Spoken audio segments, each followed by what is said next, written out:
¿Por qué Polonia será más rica que Reino Unido en 5 años?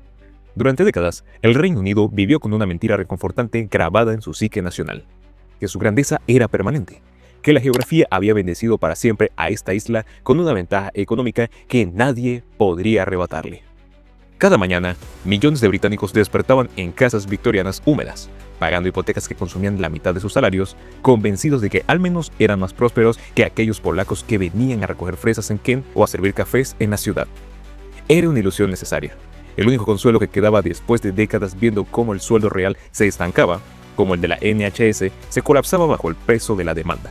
Como las facturas de energía convertían el invierno en una ecuación de supervivencia donde había que elegir entre calefacción o comida, pero las mentiras tienen fecha de caducidad y la del Reino Unido está a punto de vencer de la forma más humillante posible.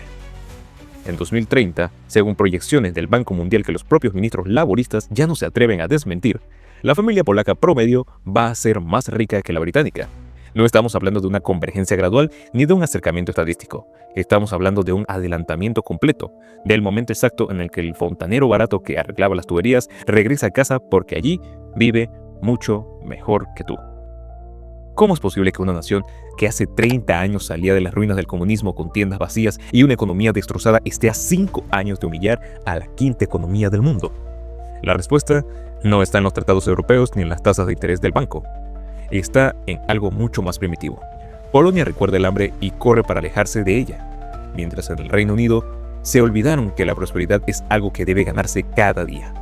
Imagina 2 corredores en una pista. Uno acaba de escapar de una prisión y sabe que si se detiene, lo capturarán, y el otro lleva años tratando cómodamente, convencido de que su velocidad histórica le garantiza la victoria. Ahora el prisionero fugado pasa corriendo junto al veterano complaciente y el veterano ni siquiera se da cuenta porque está demasiado ocupado mirándose las medallas del pasado. Esta es la estrategia que se desarrolla ante nuestros ojos en tiempo real y el Reino Unido está a punto de descubrir que la aritmética no perdona ni respeta los imperios caídos. La escena del crimen de este asesinato económico no es un banco central ni una bolsa de valores, es algo mucho más mundano y devastador. El mercado de la vivienda británico.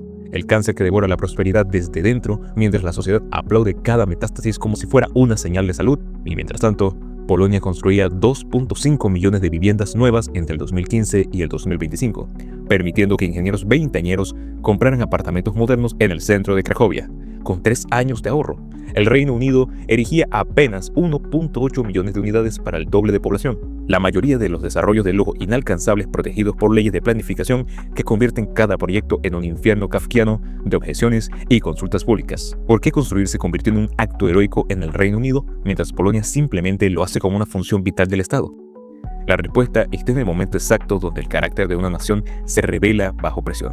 Cuando el Reino Unido debía elegir entre proteger las vistas de los jubilados ricos o asegurar el futuro de sus trabajadores jóvenes, eligió a los jubilados. Cada vez, sin excepciones. Las leyes de planificación británicas no son regulaciones técnicas, son un pacto generacional donde los que ya tienen propiedad votan para restringir la oferta y así inflar el valor de sus propios activos, condenando a sus propios hijos a la servidumbre del alquiler perpetuo. Polonia no tuvo ese lujo porque no había ninguna generación de propietarios ricos que proteger. Así que simplemente construyó sin pedir permiso a los fantasmas victorianos. El resultado es que la riqueza británica es sencillamente una ilusión contable atrapada en ladrillos viejos que no generan nada excepto alquileres extractivos. Mientras la riqueza polaca es líquida, dinámica, se invierte en el siguiente negocio, en la siguiente fase de la evolución.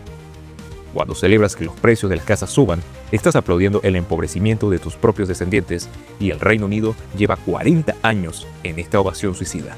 Pero la vivienda es solo un síntoma visible de una enfermedad aún más profunda. Comparemos lo siguiente. 2 monumentos a la divergencia nacional.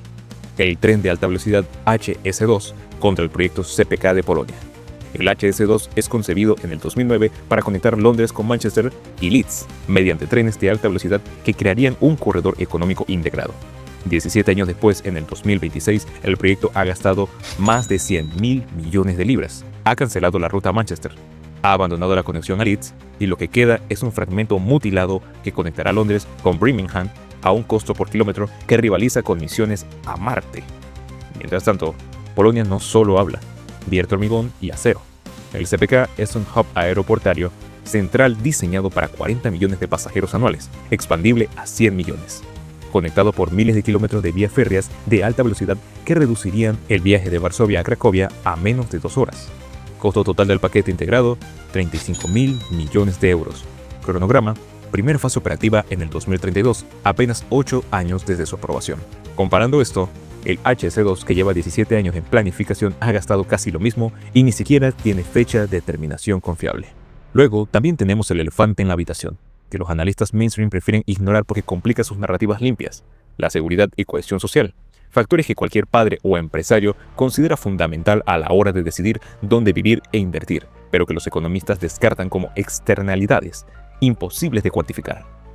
Pasear por el centro de Varsovia a medianoche transmite una sensación de orden que se ha vuelto un lujo raro en Londres o Manchester, donde la tasa de criminalidad y la degradación del espacio público han erosionado la confianza básica que mantiene unida a una sociedad funcional.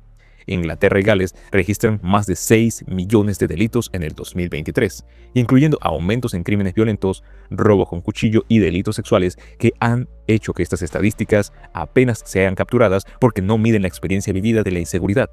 Mujeres que ya no caminan solas después del anochecer en barrios que consideraban seguros, comerciantes que cierran temprano por miedo, padres que restringen dónde juegan sus hijos. Polonia, con políticas estrictas de seguridad ciudadana, ha creado un entorno donde los negocios operan sin miedo y las familias prosperan, atrayendo no solo capital, sino también talento cualificado que vota con los pies en la tierra. La pregunta ya no es si Polonia va a superar al Reino Unido, sino ¿qué hará el Reino Unido cuando despierte una mañana y descubre que es el pariente pobre de una Europa que siguió avanzando sin él? ¿Tendrá la humildad para aprender de Varsovia, para admitir que sus modelos económicos de 4 décadas han sido fundamentalmente defectuosos? ¿Reformará sus leyes de planificación para permitir construcciones masivas? ¿Va a invertir en infraestructura aunque signifique molestar a grupos de interés? ¿O se encerrará en su mansión en ruinas contando medallas de viejas guerras mientras le cortan la luz, consolándose con recuerdos del imperio, de la batalla de Inglaterra, de glorias pasadas que no pagan facturas? La historia enseña que los imperios no caen en batallas épicas, sino en rendimientos trimestrales decepcionantes, acumulados durante décadas en infraestructura que no se construyó, en talento que emigró, en oportunidades que se dejaron pasar mientras se discutía. El Reino Unido tiene todos los ingredientes para recuperar la vitalidad: universidades de clase mundial, tradición científica y dominio del idioma. Pero los ingredientes sin voluntad de cocinar solo se pudren en una despensa, mientras el vecino que no tenía nada ahora prepara el banquete del siglo. Polonia nos muestra que la transformación es posible, que 30 años son suficientes para pasar de pobreza comunista a prosperidad postindustrial, que el pasado no determina el futuro. El Reino Unido debe decidir si puede aprender de esta lección antes de que sea demasiado tarde. Acompáñanos la siguiente semana, donde hablaremos de por qué Europa está endureciendo sus fronteras y cambiando su política migratoria para preservar su seguridad, su economía y su identidad cultural. Comenta tu opinión y únete a Geodominio para más.